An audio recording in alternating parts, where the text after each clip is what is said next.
இது வந்து அமெரிக்காவில் நடந்த கதை. இந்த கதை வந்து எப்படின்னு பார்த்தீங்கன்னா, ஒரு ட்ரெயின் வந்து ரொம்ப தூரம் போயிட்டே இருக்குது. ஒரு பர்டிகுலர் ஸ்டேஷன் வந்த உடனே அந்த ட்ரெயின் வந்து நின்றுது. நின்ன உடனே என்ன ஆகுது அப்படின்னா, அந்த ட்ரெயினுக்குள்ளேருந்து ஒரு தலை எட்டி பார்க்குது. எட்டி பார்த்தா அங்கே வந்து இந்த பிளாட்ஃபார்மில் நிறைய பேர் வேலை செஞ்சுட்டு இருப்பாங்களே, அப்போ வந்து அங்கே ஒரு சத்தம் கேட்குது. டேய் வா வா, டேய் உள்ள வா அப்படின்னு கூப்பிட்றாங்க. உடனே இவர் வந்து வேலை செய்கிறத விட்டுட்டு இவர் வந்து அந்த கம்பார்ட்மெண்ட்டில் போகிறார். கம்பார்ட்மெண்ட் போனோடனே ஒரு 1/2 மணி நேரம் 2 பேரும் ஜாலியாக பேசி சிரிச்சுட்டு ஒரே குமாலமாக இருக்குது. அதுக்கப்புறமே இவர் வந்து வெளியில் வந்துடுறார். வெளியில் வந்த உடனே அந்த ட்ரெயின் வந்து போயிடுது.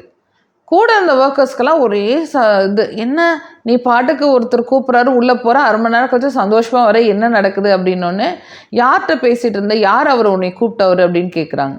இவர் வந்து சொல்கிறாரு, அவர் தான் வந்து ஜிம் மர்ஃபி. ஜிம் மர்ஃபின்னா, ஜிம் மர்ஃபி நம்ம chairman of the rail road அப்படிங்கிறாரு.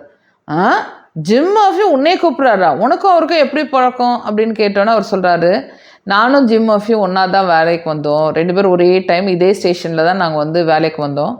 வேலைக்கு வரும்போது நான் வந்து ஒரு நாளைக்கு நமக்கு எவ்வளோ கிடைக்கும்னு மட்டும்தான் நான் பார்த்துட்ருப்பேன். ஆனால் ஜிம் மர்ஃபி வந்து அவரை கேட்டால் அவர் சொல்லுவார், நான் வந்து இந்த ரயில்வேஸ்க்கு வேலை செய்கிறேன் அப்படின்னு சொல்லுவார். நான் வந்து என்னையை கேட்டால் நான் சொல்லுவேன், நான் வந்து இந்த ₹1.75 வேலை செய்வோன்னு சொல்லுவேன். நான் வந்து எப்போ கேட்டாலும் நான் செய்கிற வேலையை வந்து நான் எனக்கு கிடைக்க போகிற சம்பளத்தை வச்சு பேசுவேன். ஆனால் அவர் வந்து செய்கிற வேலையை வந்து ஒரு ப்ரெஸ்டீஜியஸாக நினச்சாரு.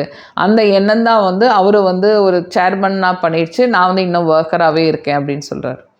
நம்ம மெயினாக சர்வீஸ் இண்டஸ்ட்ரி இருக்கவங்க எல்லாமே எதாச்சும் நமக்கு ஒரு சர்வீஸ்க்கு ஒரு வாய்ப்பு கிடைக்கும்போது அதிகமாக என்ன பண்ணுறோம், ஓகே இவங்க வந்தோடனே இவ்வளோ காசு கிடைக்கும்னு நினைக்கிறோம். அதுக்கு பதிலாக நம்மளோட சர்வீஸ்க்கு உள்ள வேல்யூ என்னென்னு திங்க் பண்ணி நல்ல சர்வீஸ் பண்ணோன்னு வச்சுக்கோங்களேன், உங்களுக்கு ஆட்டோமேட்டிக்காக உங்களோட பணம் வந்து உங்களுக்கு பை ப்ராடக்டாக கிடைக்கும்.